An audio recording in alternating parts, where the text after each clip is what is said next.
What's up, everybody? This is Emmanuel here, and I got a story to tell you about the time we started a business before Dormtainment. It didn't go well.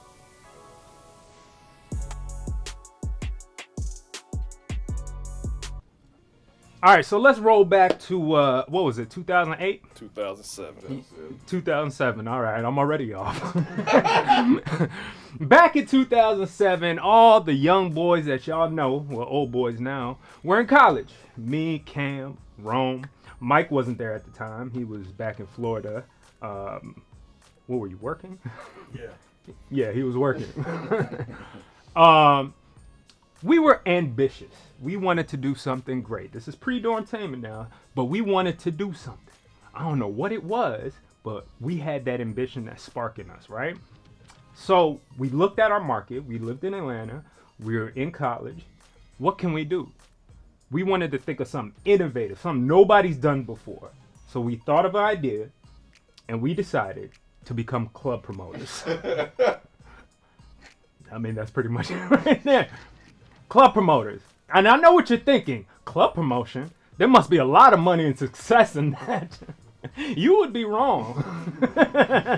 Depending on, I guess, well, if you're not us. Yeah, so you might do well. So during this time, in Atlanta, club promotion was hot.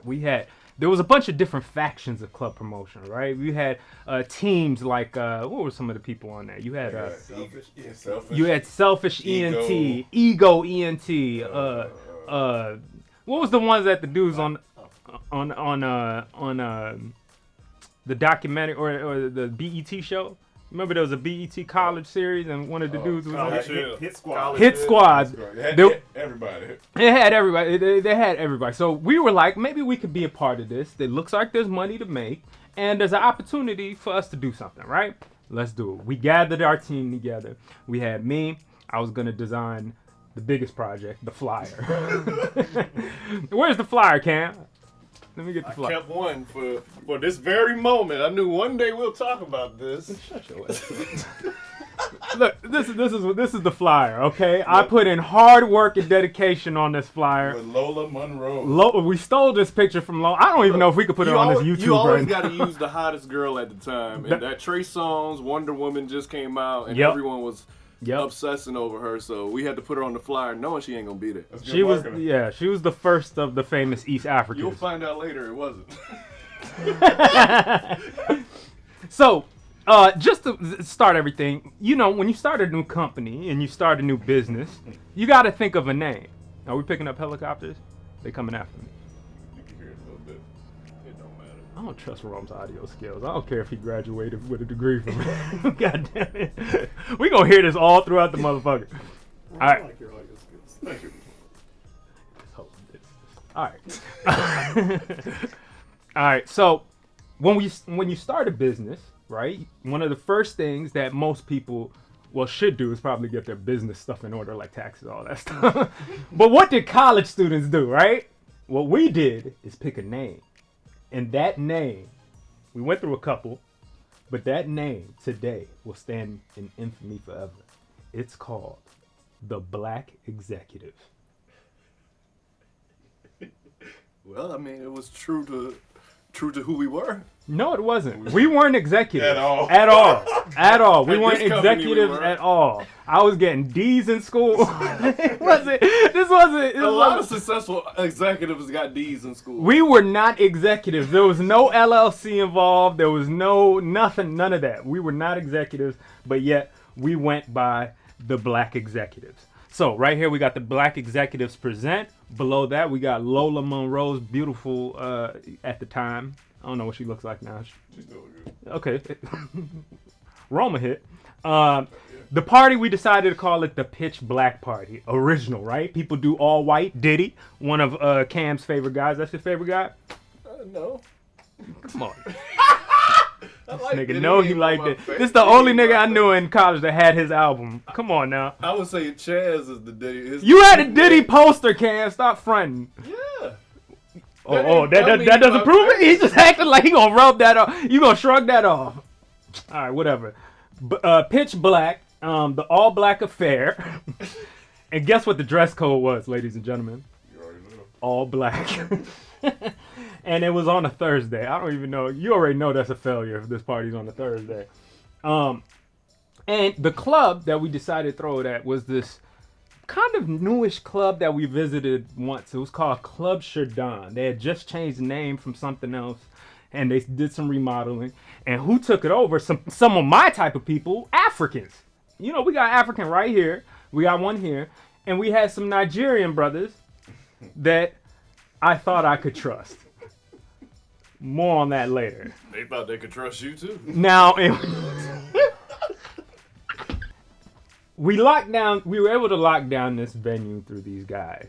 And from there, we kind of started planning out the whole scheme. Cam was going to be the guy that got the party started. I guess he was the dance man, so he would dance. Me, you know, I would. Wait, is that his real job? That was his job.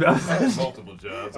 He had multiple jobs. Flyers and come up with his name. And he had to come up with money so we could pay people off. We'll come back to that. So Cam was his job to start the party off, get everything going. Rome would start calling people. I made the flyer, and I guess this is marketing, you know. We passed it out. Yeah, we printed out like 1,000. We printed out a good everywhere. If you lived in Atlanta you between the years of 2007 and 2010, No. there's likely you would have saw that flyer somewhere in the streets. No. Between the week of the 19th and the 15th through the 19th, You seen that flyer. You saw that flyer if you were in Atlanta. So speaking of hoe ass niggas, there was this one dude that I want to say, okay, before Mike again was in our group, me and Cam had a roommate in college, right? This guy, we just gonna call him a hoe ass nigga. Now, I'm sure he's grown. I mean, he was only 19 when he was being a hoe ass nigga. Something like that. But he was, he had hoe ass nigga tendencies, and hoe ass niggas can grow. Okay, he was a hand. He was a hand. I'll call it a hand for YouTube. They are probably already demonetized this right now. We'll bleep it out. We'll call him hand. He was a hand. He was a hand. Okay? So hand, that's what he wasn't Asian, but we'll call him hand. Hand was a part of this group, and his job was apparently for us to do everything and him to show up to the party 3 hours later. Yeah, he said that he wants to come fashionably late. I said, yeah, but we're throwing the party. You have to be there to help. He said, nah, I'm going to come late. So he said he going to come late. Mind you, he has one of the cars that we need to get there. That was his main thing to get us there. He had the only car. Well, him and Rome. All right, so we'll skip that part. So come the day of the party, all right? I want to make sure that I get there early. I want to check out the venue. A couple of us want to get there early, right? We go early. First issue arises. We walk in, I see buckets everywhere. And when I look up, I see water dripping. And I see construction going on in the back. I go to the African, I'm like, yo, bro, what's happening? We about to throw an event here in like 3 hours. Oh, no, my friend. Everything good. But believe me, everything good. Everything good. That accent's terrible, but picture a Nigerian accent, whatever that sounds like to you. But he's like, no, good. It'll be fine. We'll have it work. I'm like, all right. And then as we start getting into it, like I'm looking around, all right, I'm making calls, Cam's making calls, running around, Rome's making calls. Everybody's doing something except for the hand ass, that hand. He wasn't there. He wasn't even there. Yeah, he was still taking a nap. So that problem arises. We got buckets, water dripping. All right, what's next? We don't have anybody to work the front door. So the first person and only person that we know, because we said we need a cute girl. Usually you think just a cute girl. Okay, we got some cute girls. The only girl we could find was a homeboy's current baby mama that was pregnant, and I'm talking about 8 months pregnant. Right, and which is the mother of the infamous. If y'all look on our channel and watch our old sketches, you know Baby Luke from the first Halloween series. That's actually a paid actress. Meet Lucas Benning, one of our youngest paid actors. That's him. He was inside of this woman. All right, at the time. So he was there. So we had her working this late night ass shift. Looking like she about to give birth. Okay, secondary problem, but guess what? We work it out, right? Security. Next thing, security. We should break this into chapters. Security. About who we got. Weeks, maybe months beforehand, me and Cam in our new apartment complex are walking through the halls. We get to, every apartment has like a, what is it called? Like a general room, or, club room, lobby room area, that type of thing. We hear women, and I'm not even like, you don't have to be racist to hear black women. You just hear all the bird sound. Yes! You hear all the antidotes of. I fear white women sound like birds too. Well, all women sound like birds. Does that make it better? but it had all the makings of black women turning up. Me and Cam, we would like to turn up with the black women. Little did we know when we walk over there, we see a nigga literally taking off his shirt, grinding on these girls, dancing. I mean, I'm talking about he like a stripper, essentially, on these girls. They throwing up ones and all this. I'm like, who is this nigga? Turns out he's our security for the whole apartment building. He's the security guard for the apartment building.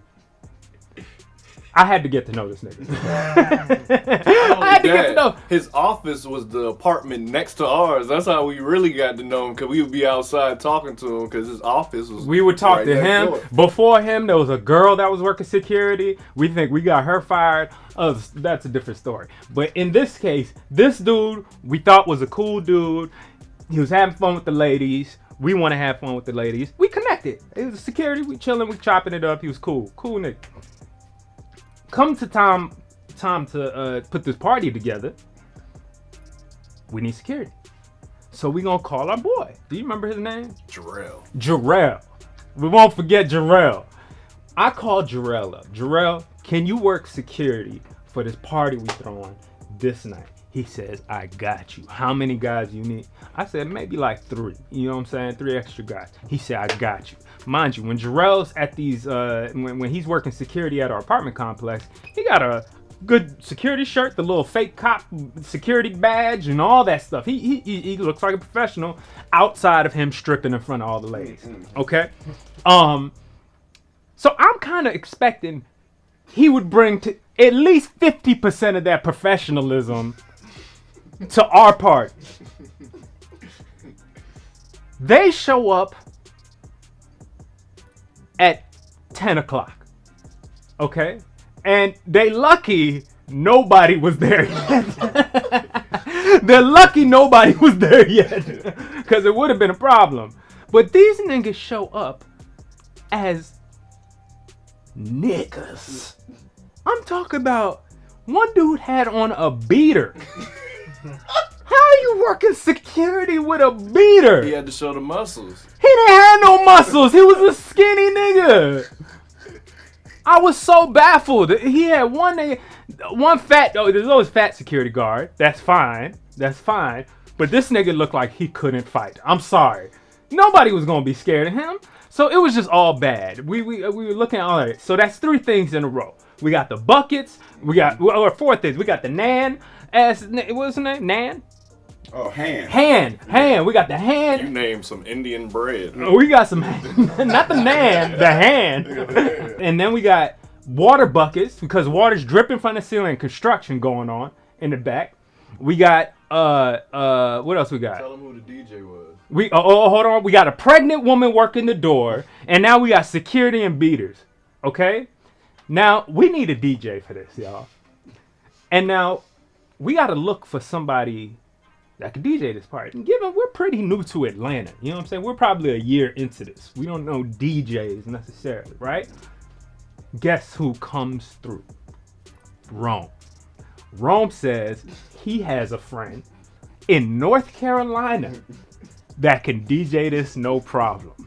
And Rome gonna not try to take blame for this, but I blame him mostly. And then he said he got a van, so he could drive the van down with the equipment. Then he said, that's the first problem I heard. Once he said, okay, we're gonna hop in the van and drive down, I was like, all right. Okay, let's make it work. What 19-year-old got a band? What 19-year-old DJ just rides around in a van? All right, cool. This nigga comes down, and let me reveal who this is to y'all. It's KT. And y'all know KT by now. Y'all know KT. KT, cut to a clip of KT now. KT's the one who had the shit thrown on him. KT had the shit thrown on him. She gets another scoop. I'm like, I see where this is going. She ain't about to get this shit on my stuff. So she goes like, she goes to try to throw the poop. Yeah. And I'm like, So I like dodge in front of the poop. And so I'm like, and so I get it. I dodged in front of the door, and she like poop got all over me. And so, what color was your shirt? Good question. Man, all this bullshit. This is our first time meeting KT. This is our first time meeting KT. I personally immediately knew this wasn't gonna work. I immediately knew this was gonna be an issue. I promise you. But yet again, whatever. We gotta work with the issues that we got, right? It comes around, 10:30 or so. The buckets have not moved. Okay, the construction has moved to the back with just a thin curtain covering up all the trash.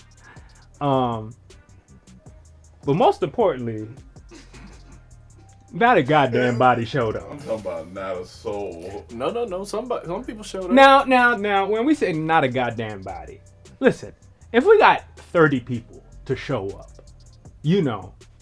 that ain't gonna fill out a club. Okay? 30 people ain't gonna fill. That's nice, but that ain't gonna fill out nothing. And let me tell you right now, we didn't have 30 people. We didn't have 30 people. Okay? But from the people we had, tell them who showed up.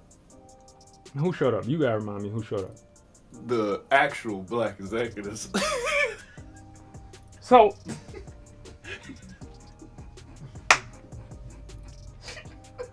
let me take it back once again. About a couple weeks before the party, we went to go scout another party, okay, that was thrown at this club. We wanted to see what it was going to be like.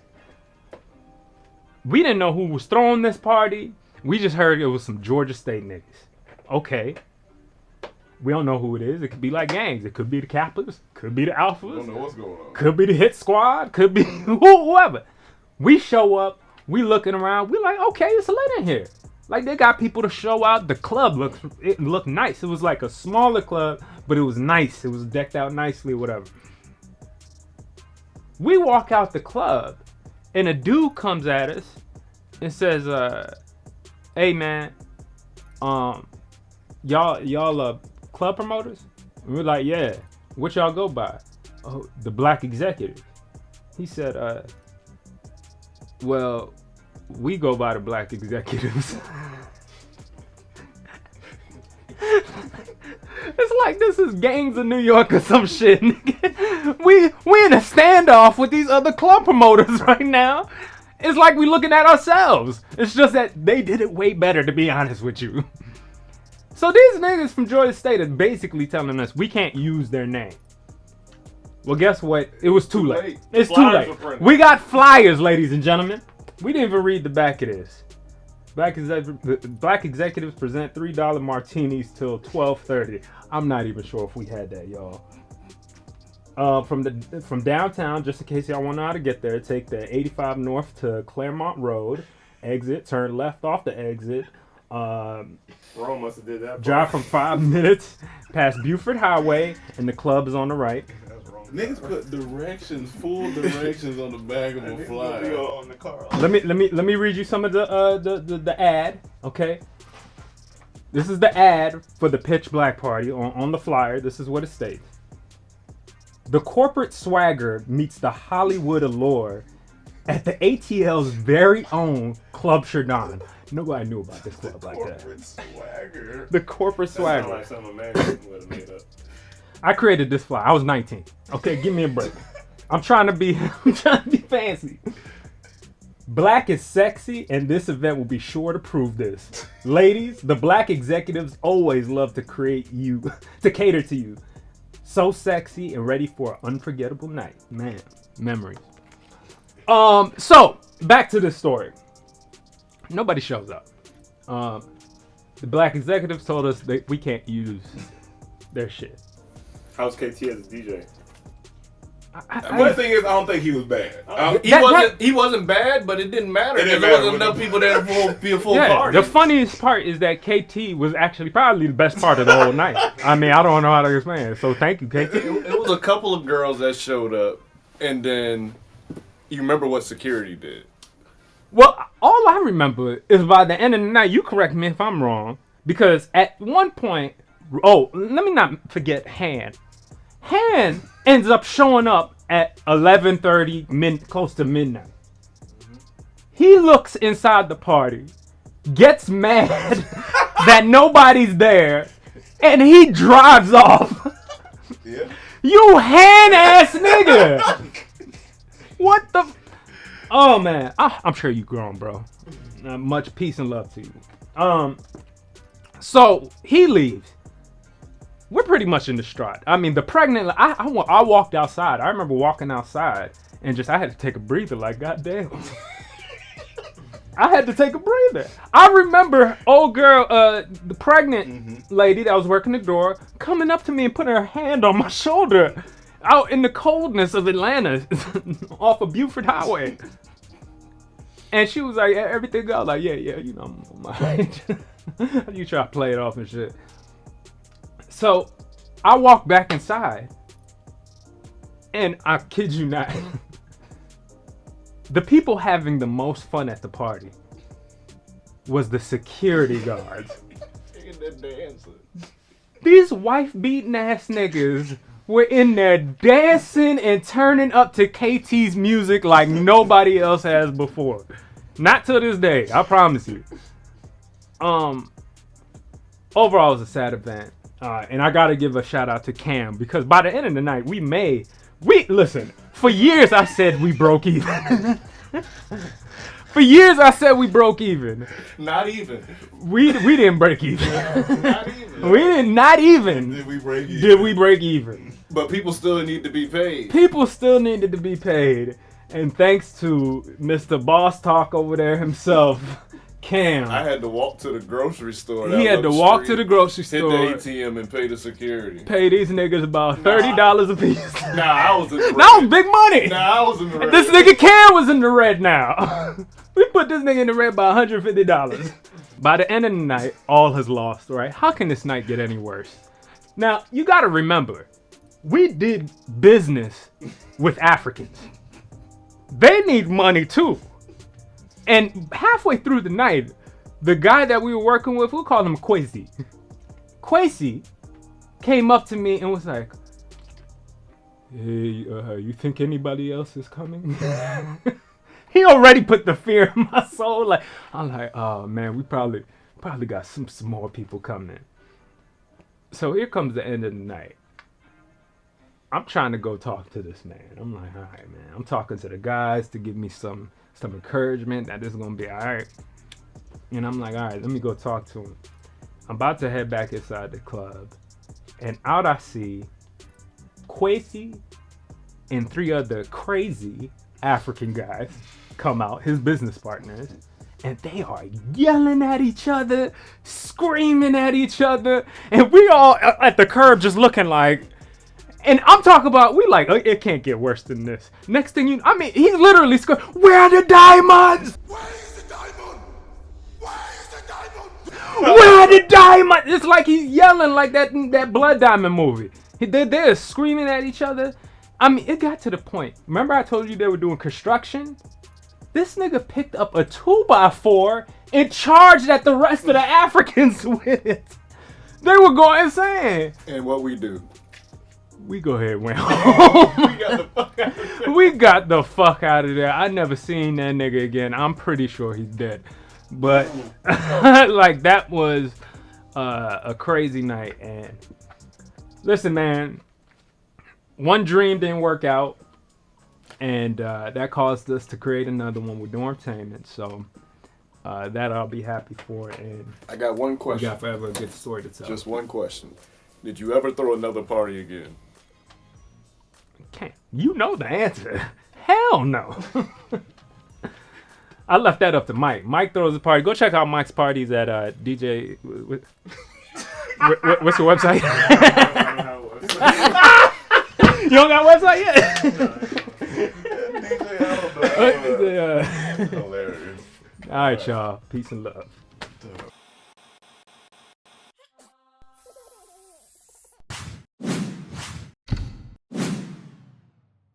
All right, what comes in the box once you get it? All your retainers.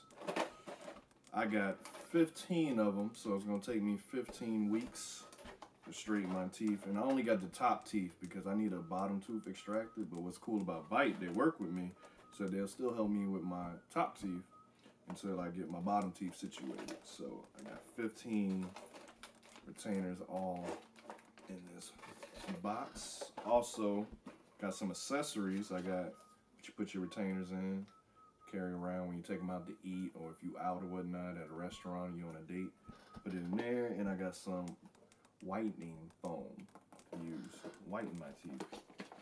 Also, you got the Hyper Bite, which is really cool, which cuts your time in half. If you use it every day, I think it's just for 5 minutes a day, it'll cut your treatment time in half. It's the only technology that Bite has. It's a technology that only Bite has, which is really cool, which separates them from all the other competition. So I'm excited to use that. And yeah, so today is the day. I'm gonna open this one, see what it looks like.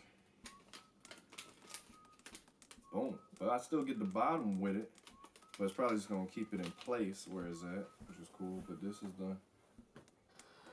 my first tray for the first week of straightening my top teeth. So comes with instructions. Comes with a little sticker that says the wait is over. It is time to bite. I know you can't see it. If it focus, I don't know. This is cool. Let me pop it in. And it fits.